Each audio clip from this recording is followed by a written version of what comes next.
Alright guys, स्वागत है आपका इस वीडियो में। तो फाइनली यहाँ पे वन पंच मैन की वेब कॉमिक का न्यू चैप्टर आ चुका है, चैप्टर नंबर 152। अब मुझे नहीं पता इस कॉमिक को कौन कौन लोग फॉलो कर रहे हैं, मुझे नहीं पता लास्ट वीडियो पे व्यूज़ कितने आए थे, लेकिन यहाँ मेरा फर्ज बनता है इसकी वीडियो बनाना।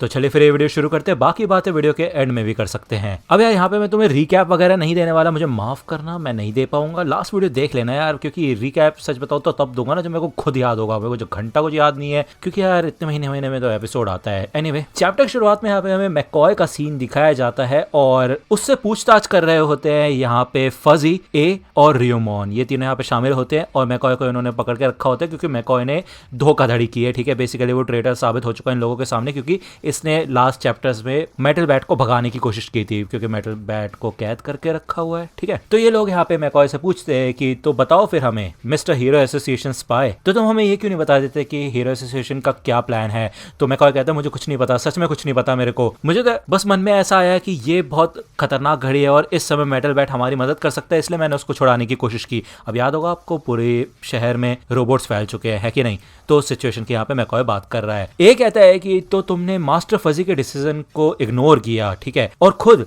मेटल बैट को आजाद करने की कोशिश की, ये एक बहुत बड़ी प्रॉब्लम है, क्यों, है कि नहीं। और ये कहता है कि इसको कुछ पता ही नहीं है, इसके ऊपर हम बिल्कुल भी ट्रस्ट नहीं कर सकते, है ना मास्टर फजी। तो क्या मैं अपने न्यू लीडर्स की पावर का इस्तेमाल करूं। तो फजी कहता है हाँ जरूर, ना कोई बॉडी मॉडिफिकेशन, ना कोई बैटल सूट, मैं थक चुका हूं इस बंदे को देख के कि ये कैसे अपनी लॉयल्टी दिखा सकता है। ऐसा लगता है कि मैककॉय के अंदर डिसिप्लिन कम है और हमें इसको कुछ सिखाना होगा। तो एक कहता है इसका तो ये है कि तुम अभी भी इसको जिंदा छोड़ना चाहते हो। मुझे तो ऐसा लग रहा था कि हीरो एसोसिएशन के हर बंदे से हमें छुटकारा पा लेना चाहिए, क्योंकि अब हमारा प्लान तो शुरू हो ही चुका है। अच्छा हो मैंने कंफर्मेशन मांग ली तुमसे, ठीक है, फिर मैं इसको टॉर्चर करना शुरू करता हूँ, लेकिन इसको जान से नहीं मारूंगा। तो फसी कहता है कि कोई दिक्कत वाली बात नहीं है अगर ये इन्फॉर्मेशन निकालने की प्रोसेस में मारा जाए, लेकिन मेरे को इसकी लाश का अच्छा खासा इस्तेमाल करना है एक आखिरी बार। ये एसोसिएशन से अच्छे से कनेक्टेड है तो हम बाकी बच्चे कुछ एग्जीक्यूटिव को भी बाहर निकाल के रख सकते हैं। मतलब ऐसा सोच भी कैसे सकते थे हम कि जिस एसोसिएशन को तुमने धोखा दे दिया था फिर भी तुम उसी एसोसिएशन के साथ काम कर रहे हो। मैं बिल्कुल सही था कि मैंने तुम्हें हमारे प्लान के बारे में कोई भी इंफॉर्मेशन नहीं दी थी मैककॉय। अगर हम ज्यादा केयरलेस होते तो हो सकता था कि इस अटैक के अंदर भी कुछ बाधाएं आ जाती। तो एक कहता है ओह, मैंने भी ये चीज नोटिस की है कि बाहर हीरो एसोसिएशन के जो हीरोज है ना वो बहुत परेशान है और मात खा रहे हैं, उनकी वाट लग रही है सच में, और हमारा ये जो प्लान था एकदम सक्सेसफुल हो चुका है। तो रियोमॉन सोचता है कि क्या प्लान, कैसा प्लान, कौन सा अटैक, किसकी बात कर रहे हो ये तुम, मतलब ये जो बाहर रोबोट्स का दंगा हो रहा है ये न्यू हीरोज ने किया है। अरे चलो भी यार, तुमने ए को बताया लेकिन मुझे नहीं। तो फसी कहते हैं देखो यार, मैंने ए को इसलिए बताया है क्योंकि हमारा रिलेशनशिप काफी ज्यादा मजबूत है और मैं उस पर काफी ज्यादा ट्रस्ट करता हूँ और मुझे ये बात पता थी कि ये मेरी ही साइड है। तो ए कहता है कि चिंता मत करो, मिस्टर रियोमॉन भी हमारी ही साइड है, मैं उसके खून की खुशबू से पता लगा सकता हूँ। तो रियोमॉन कहता है सेम, तुम और मैं, हाँ शायद ऐसा हो तो सकता है, लेकिन ये प्लान क्या है। तो ए यहाँ पे फाइनली ये प्लान बताता है कि इनका मेजर प्लान ये है कि ये पूरी सिविलाइजेशन को खत्म करना चाहते हैं और फिर से एक नई सिविलाइजेशन की शुरुआत करना चाहते हैं। उस नई दुनिया में इंसानों के दिमाग को पूरी तरह से कंट्रोल किया जाएगा, उनके अंदर बॉडी मॉडिफिकेशन कराई जाएगी, ठीक है, और सबके सब लोगों को नियो के सर्वेलेंस के अंदर रखा जाएगा। खासकर हम लोगों को एक काफी कमाल का स्टेटस मिलेगा उस सोसाइटी के अंदर, जिससे हम फ्री होंगे पूरी दुनिया में, हम अपनी मनचाही चीजें कर सकते हैं। शायद मैं ही पूरी एसोसिएशन के अंदर अकेला बंदा हूँ न्यू लीडर्स में से जिसको ये सारी इन्फॉर्मेशन पता है। तो रियोमॉन कहता है ओह, तो तुम्हारे अलावा इसके बारे में किसी को नहीं पता, जो चाहे वो कर सको, पूरी आजादी होगी तुम्हें उस दुनिया में, जो तुम बनना चाहते हो वो बन सकते हो, ये तो बिल्कुल एक सपने की तरह लग रहा है। तो एक कहता है हाँ बिल्कुल। तभी यहाँ पे रियोमॉन बंदूक तान देता है फजी के सर पे और कहता है ठीक है, फिर ये समय आ चुका है कि अब मैं एक हीरो बन जाऊं, चलो फिर तैयार हो जाओ तुम विलेंस। तो फजी कहता है कि एक हालात बिगड़ गए हैं, मैककॉय की रस्सियों को खोल दो। तो यहाँ पे ए इन रस्सियों को खोल देता है और मैककॉय को आजाद कर देता है। ए यही कहता है कि अगर हम इसको आजाद कर देंगे तो ये सबसे पहले हीरो एसोसिएशन के पास भाग के जाएगा। तो रियोमॉन कहता है ठीक है फिर जल्दी करो मैककॉय, भागो यहाँ से। तो फजी यहाँ पे एकदम से सीरियस होता है, वो कहता है कि तुम्हारे पास भागने की कोई जगह नहीं, समझे, खासकर तुम रियोमॉन। यहाँ पे भाई वो उल्टा पुल्टा घूमने लग जाता है, काफी खतरनाक तरीके से अटैक करता है, एक तरीके से रोबोट ही होता है ये बंदा, ठीक है। वो कहता है कि मेरे को इस बंदे की ज्यादा जरूरत है, मैं देखना चाहता हूँ कि इसके अंदर क्या चेंजेस हुए हैं। तो भाई ऑलमोस्ट रोबोट होता है। रियोमॉन ऐसे देख के शॉक हो जाता है, वो बोलता है भाई चल क्या रहा है, वो यहाँ पे गन चला देता है उसके पैर पे, ठीक है, और मैककॉय को कहता है जल्दी करो, यहाँ खड़े क्या हो, भागो यहाँ से। तो मैककॉय थैंक्स बोलता है, यहाँ से भाग जाता है। ए कहता है क्या बात है, कमाल की गन है तुम्हारी। तो रियोमॉन कहता है तुम भी हिलना मत। ए कहता है कि देखो तुम्हारे शूटिंग स्किल्स सच में काफी कमाल के हैं, लेकिन मुझे नहीं लगता मेरे ऊपर वो काम करेंगे। तो मास्टर फसी बताओ मैं क्या करूं, अगर मेरे को तुम एक्स्ट्रा फीस दोगे तो मैं इस बंदे को पकड़ सकता हूं। तो फसी कहता है ठीक है, फिर हमारा जो कॉन्ट्रैक्ट फीस था ना उसको डबल कर दो। तो ए कहता है कि मैं अपनी पूरी जिंदगी मार काट में निकाल सकता हूँ और ये कितना अच्छा और लकी है मेरे लिए। मुझे नहीं पता कि जो पैसे तुम मेरे को देने वाले हो वो हमारी नई दुनिया में काम करेंगे भी या नहीं, लेकिन फिर भी लड़ने से पहले मैं तुमसे एक चीज पूछना चाहता हूँ, तुमने अपना मन क्यों बदल लिया? तो रियोमोन कहता है कि मैं तो बस अपने एक्शंस को फॉलो कर रहा हूँ, मतलब मैं एक हीरो हूँ, है कि नहीं? तो बेसिकली यार आपको याद होगा ये लोग नियो हीरोज के अंदर है। रियोमोन यहाँ पे सच में अपने आप को हीरो ही समझ रहा है, ये लोग तो विलन वाली हरकतें कर ही रहे हैं, ठीक है। रियोमोन बताते हैं इसी वजह से मेरी पूरी रियोमोन गैंग इस नए ऑफर के बाद अच्छे हीरोज बन चुके हैं, तो मैंने लगता है काफी कमाल का है। तो एक कहता है हो तो मतलब शुरुआत से तुम ऐसे थे? क्या मजाक कर रहे हो तुम, कितनी शर्मिंदगी की बात है।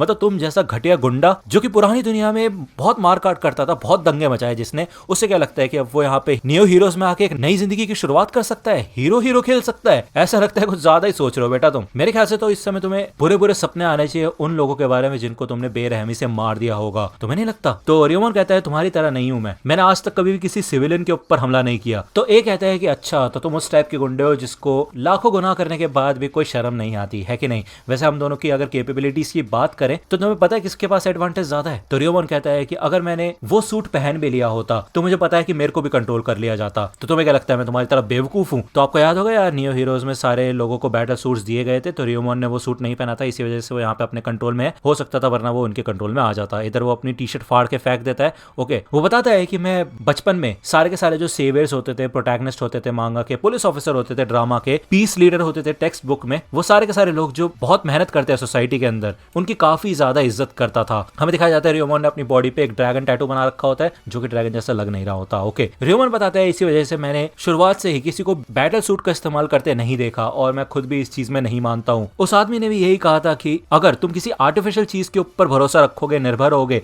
तो तुम्हारी बॉडी वीक हो जाएगी। इसी वजह से मैं मेटल बैट की काफी ज्यादा इज्जत करता हूँ, वो बस अपनी बॉडी पे डिपेंड करता है, ना ही किसी सूट पे। तो यहाँ पे एक कहता है क्या तुम्हारे शरीर पे एक रैबिट बना हुआ है? तो रियोमोन कहता है कोई रैबिट नहीं है, एक ड्रैगन है। वैसे इसका फेस बच्चों की बुक को देख के डिजाइन किया गया था, इसी वजह से यहाँ पे ऐसा दिख रहा है, ठीक है ना? काफी कमाल का है कि नहीं? तो एक कहता है बहुत ही घटिया और वाहियात है, तुम्हारी चॉइसेस और सेंसिबिलिटी बेकार है यार। ठीक है फिर मैं समझ गया, मैं अपना सूट भी डिसेबल कर दूंगा और अपनी असली स्ट्रेंथ से तुमसे लड़ूंगा। मुझे पक्का पता है कि तुम आज तक कभी किसी असली किलर से नहीं लड़े हो, तो मैं तुम्हें दिखाता हूँ कि एक आम इंसान में और एक गुंडे में क्या फर्क होता है। तो रियोमोन कहता है ठीक है फिर आ जाओ। दूसरी ओर यहाँ पे हमें मैकॉय का सीन दिखाया जाता है। अब यार ऑब्वियसली बात है, उसने एक रिकॉर्ड चेक किए थे और उसके रिकॉर्ड काफी खतरनाक है, जिस वजह से यहाँ पे रियोमोन जिंदा नहीं बचेगा, उसकी जान खतरे में है। यहाँ पे वो हीरो एसोसिएशन को भी कांटेक्ट नहीं कर पा रहा होता है। डार्कशाइन एकदम से गायब हो गया, पता नहीं कहाँ चला गया। ओके, एक भी ऐसा मेंबर नहीं जिसके ऊपर वो ट्रस्ट कर सके। तभी यहाँ पे उसको एक केस दिखता है जिसके अंदर मेटल बैट का बैट रखा होता है, तो वो समझ जाता है कि ठीक है भाई मेटल बैट की मदद लेनी होगी उसको, ठीक है। वो यहाँ पे भागता हो जाता है उस रूम में जहाँ पे मेटल बैट होता है, ठीक है। वो कहता है कि सारे के सारे हीरोज करप्ट हो चुके हैं यहाँ के, और उनका लीडर फजी वो भी बहुत बड़ा धोखेबाज है, और मुझे तो ये नहीं पता वो इंसान है भी या नहीं। तो हमें एक इंसाफ के योद्धा की जरूरत है, तो मैं ये तुम्हें दे रहा हूँ, तुम्हारा वेपन, जिससे कि तुम सब कुछ सॉल्व कर सकते हो। मुझे लगता नहीं है इससे कुछ खास होगा, लेकिन फिर भी तुम कुछ तो करोगे इसका। तभी यहाँ पे पीछे से ये बंदे आ जाते हैं जो कि इस बैट को छीन लेते हैं। उनके साथ साथ ये दो भाई बहन भी होते हैं, यार इनका नाम मैं भूल गया भाई, कमेंट सेक्शन में बता देना, ठीक है। अब ये लोग यहाँ पे रोकने के लिए आ चुके होते हैं मैकॉय को, और ऑब्वियसली बात है इन लोगों ने यहाँ पे मैकॉय के अंदर एक ट्रांसमीटर लगा रखा था जिससे इन्होंने सारी की सारी बातें सुन ली थी मैकॉय की, ठीक है। तो मैकॉय वो बग ढूंढने लग जाता है, ठीक है। बेसिकली ये लोग कहते हैं कि अब तुम्हें यहाँ पे मर ही जाना चाहिए था, तुमने बेफालतू में इधर काफी सारी मेहनत कर ली, लेकिन ठीक है फिर धोखेबाज, अब तुम्हारा अंत आ चुका है। लेकिन तभी मेटल बैट यहाँ पे अंदर से बहुत सारे मुक्के बरसाना शुरू कर देता है गेट के ऊपर। तो ये लोग यही कहते हैं कि ये बहुत हाई डेंसिटी के शेप का नैनो मेटल है, ठीक है, इसको तोड़ना नामुमकिन है। अगर तुम ऐसे कंटिन्यू करते रहे तो तुम्हारे खुद के हाथ टूट जाएंगे। तो ये लोग सोचते हैं कि भाई ये बहुत शोर मचा रहा है, इसको हमें खत्म कर देना चाहिए, ठीक है। थोड़ी देर बाद यहाँ पे शांत हो जाता है मेटल बैट और फाइनली वो तोड़ देता है इस गेट को, और वो कहता है कि मैंने कहा था थोड़ा समय लगेगा, लेकिन मैंने ये नहीं कहा था कि मैं बाहर नहीं निकल पाऊंगा, मेरे को ऐसा अंडर एस्टिमेट मत करो, समझे। तो यहाँ पे वो फाइनली आके अपना बैट उठा देता है।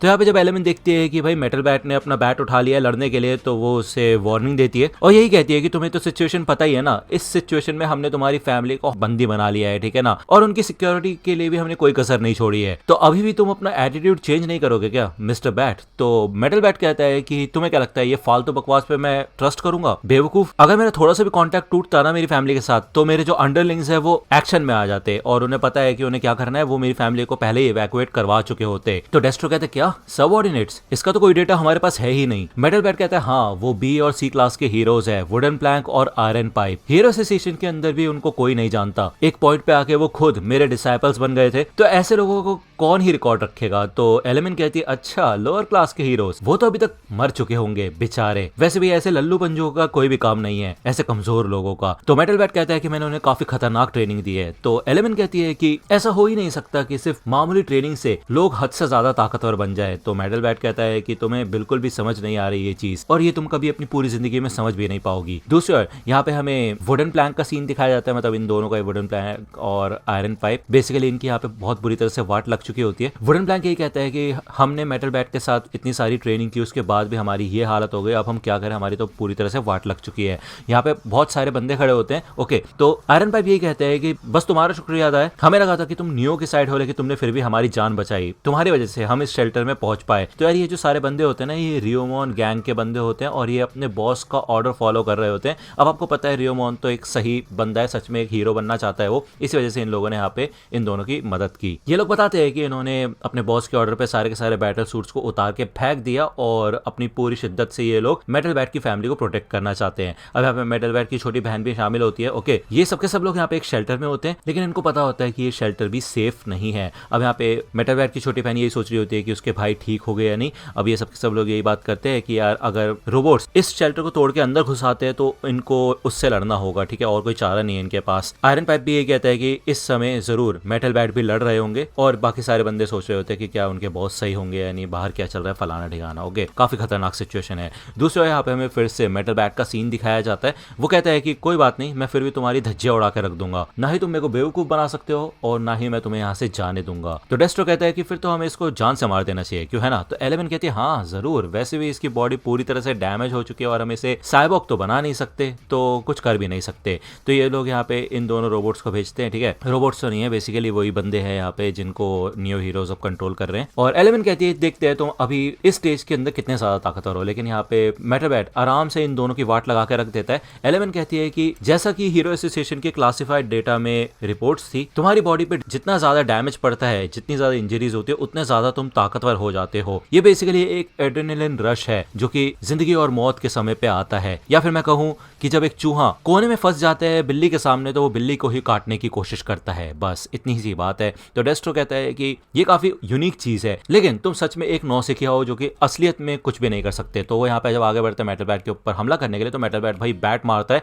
जिससे कि इसकी नाक ही टूट जाती है। एलिमेंट मन में सोचती है कि वैसे इसकी प्रैक्टिस स्विंग सच में काफी ज्यादा खतरनाक है, जो कि स्पीड ऑफ साउंड को टच कर चुकी है। भले इसकी ट्रैजेक्टरी सिंपल है और इसको रीड करना आसान है, लेकिन इसका पोटेंशियल हद से ज्यादा खतरनाक है। हमें पूरी तरह से इसके अटैक से बचना होगा, हल्का फुल्का बचने से काम नहीं चलेगा। तो ये दोनों यहाँ पे तैयार होते हैं मेटल बैट के ऊपर एक साथ हमला करने के लिए, और यही कहते हैं कि अब वो समय आ चुका है जब एस क्लास के हीरोज की डेथ रिपोर्ट्स बाहर आना शुरू होंगी, और उसकी शुरुआत होगी तुमसे मेटल बैट। दूसरी ओर यहाँ पे हमें रियोमोन का सीन दिखाया जाता है जो कि बुरी तरह से पिट चुका होता है, और ए ने उसके ऊपर हमला किया होता है। वो यही कहता है कि तुम्हें क्या लगता है कि तुम्हारे पंचेस मेरा कुछ बिगाड़ पाएंगे? मेरी कमाल की कॉम्बैट एबिलिटीज के बारे में तुम्हारा क्या कहना है? मेरी मसल स्ट्रेंथ और उनकी एक्सप्लोसिवनेस किसी प्रोफेशनल एथलीट से तो कम ही है, लेकिन फिर भी कमाल की है। मैंने आज तक काफी खतरनाक रिसर्च की है ह्यूमन डिस्ट्रक्शन के ऊपर, जैसे कि हम फिश को बीच में से काटते हैं, घर के अप्लायंसेस को खुद खोल के ठीक करते हैं, एक छोटे छोटे पार्ट की जानकारी हो जाती है हमें। वैसे ही मेरे को पता चल चुका है कि ह्यूमन बॉडी के अंदर कौन से पार्ट्स को पुश करना है और कौन से पार्ट्स को पुल करना है,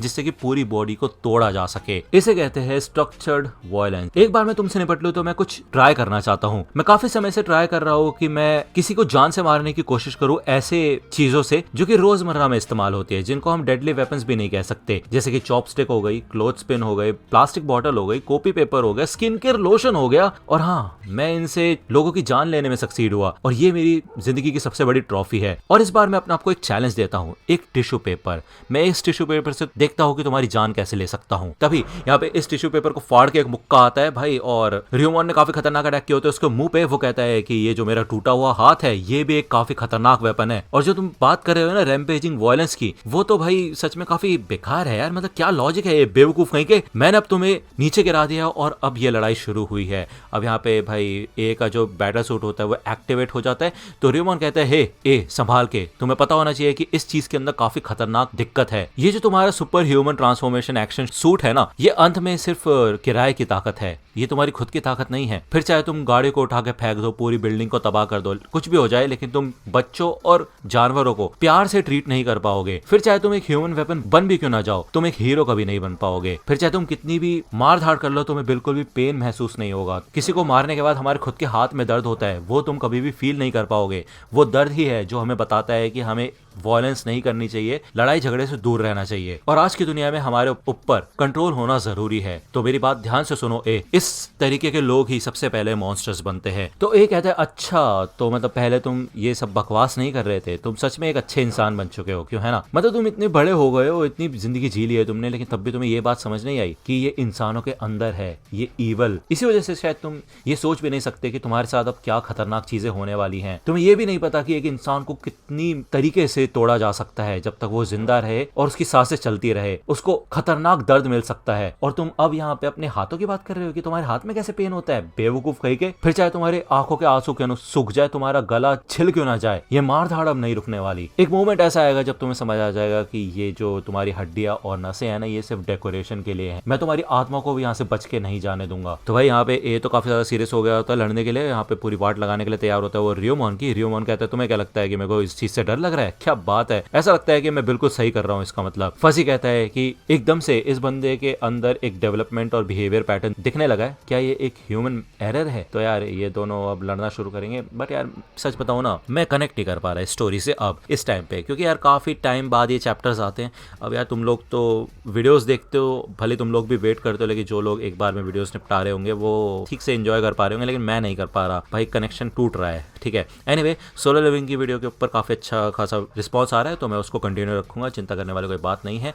ये चैप्टर आ गया तो मैंने सोचा इसके ऊपर वीडियो बना दी जाए। ओके, एक रीड्रॉ भी आया है मांगा चैप्टर का, तो वो भी शायद मैं कवर करूंगा नेक्स्ट वीडियो के अंदर। ठीक है, अगर वीडियो पसंद आए तो लाइक करना, सब्सक्राइब कर लो, चैनल पे नए हो तो। मिलता हूं आपसे अगली वीडियो में, तब तक के लिए गुड बाय।